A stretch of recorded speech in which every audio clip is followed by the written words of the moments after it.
दोस्तों, प्राचीन काल में किसी नगर में एक सेठ जी रहते थे। उनके 7 पुत्र थे और सातों शादीशुदा थे।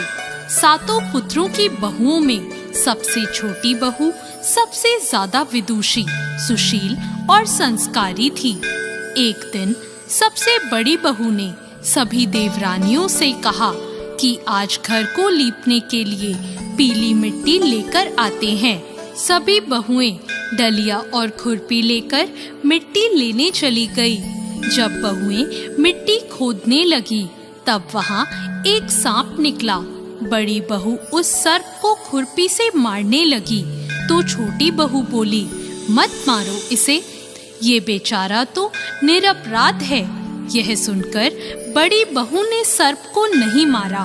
तब सर्प एक और जाकर बैठ गया। छोटी बहू ने सर्प से कहा, आप यहाँ से जाना मत, मैं अभी आती हूँ। ऐसा कहकर छोटी बहू सर्प के लिए दूध लेने चली गई। घर पहुंचकर वो अपने कामों में लग गई और सर्प को किया वादा भूल गई। अगले दिन जैसे ही उसे ये बात याद आई तब वे दूध लेकर वहां पहुंची। तब उसने देखा सर्प तो वहीं बैठा है। सर्प को देखकर वो बोली, भैया मुझे माफ कर दो, मैं अपने कार्य में लगकर आपसे किया वादा भूल गई। तब सर्प बोला, मुझसे झूठ बोलने के लिए मैं अभी तुझे डस लेता, लेकिन तूने मुझे भैया कहा है, इसलिए मैं तुझे छोड़ रहा हूँ और आज से तू मेरी बहन हुई। तुझे जो चाहिए मांग ले। छोटी बहू बोली, भैया मेरा कोई नहीं है, मुझे एक भाई मिल गया, मुझे और कुछ नहीं चाहिए। बस जब भी मैं अपने भाई को पुकारूं तुम चले आना। कुछ दिनों बाद सावन के महीने में सेठ जी की सभी बहुएं अपने अपने पीहर जाने लगी और छोटी बहू से बोली, तेरा तो कोई पीहर नहीं है, तू कहाँ जाएगी? यह सुनकर छोटी बहू बहुत रोई। तभी वह सर्प एक मनुष्य का रूप धारण करके उसके घर आया और बोला, मेरी बहन को भेज दो। तब सबने कहा, इसका तो कोई भाई नहीं है। तो वह बोला, मैं दूर के रिश्ते का भाई लगता हूँ। इस तरह विश्वास दिलाने पर घर के लोगों ने छोटी बहू को उसके साथ भेज दिया। रास्ते में उसने छोटी बहू को बताया, बहन मैं तुम्हारा भाई सर्प हूँ और तुम्हें अपने साथ अपने घर नागलोक ले जाने आया हूँ। तुम डरना मत, तुम मेरी पूंछ पकड़ लो। छोटी बहू ने सर्प के कहे अनुसार किया। जैसे ही वह नागलोक पहुँचे, नागलोक के धन ऐश्वर्य को देखकर छोटी बहू चकित रह गई।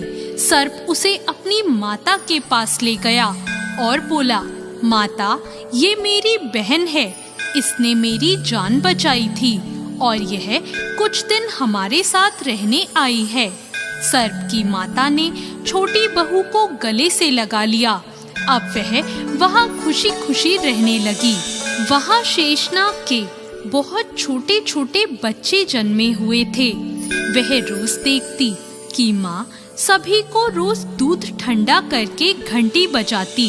घंटी की आवाज सुनकर सभी बच्चे वहां आकर दूध पी लेते थे। एक दिन वह माँ से बोली, माँ आज मैं दूध ठंडा कर देती हूँ।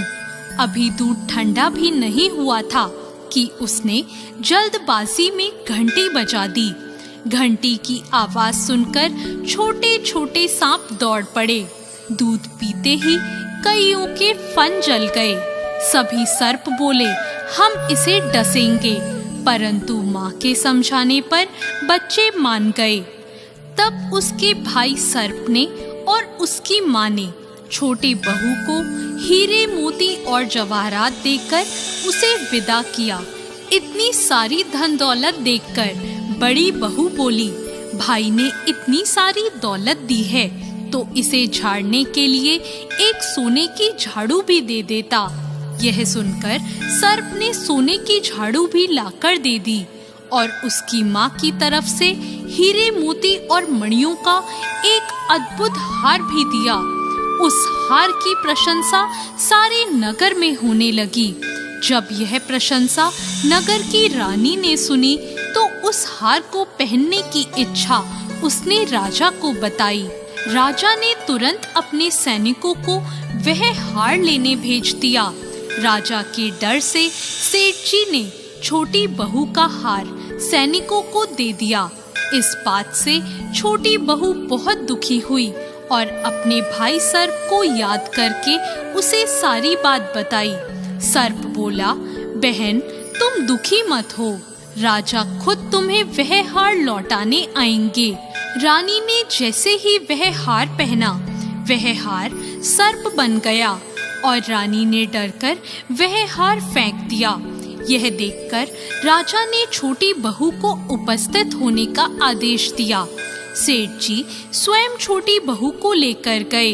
राजा ने छोटी बहू से पूछा, तूने क्या काला जादू किया है?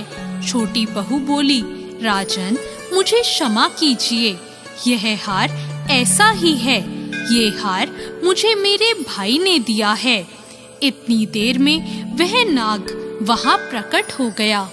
नाग बोला, यह मेरी बहन है और यह हार मैंने इसे दिया है। यह देखकर सभी लोगों ने नाग देवता को प्रणाम किया। क्योंकि उस दिन पंचमी तिथि थी, इसलिए उस दिन से नाग पंचमी का त्योहार मनाया जाता है। तभी से सभी स्त्रियां सर्प को अपना भाई मानकर उसकी पूजा करती हैं। तो दोस्तों, कैसी लगी आपको आज की ये कहानी? ऐसी और कहानियों के लिए हमारे चैनल भक्ति ज्ञान को तुरंत सब्सक्राइब करें। धन्यवाद।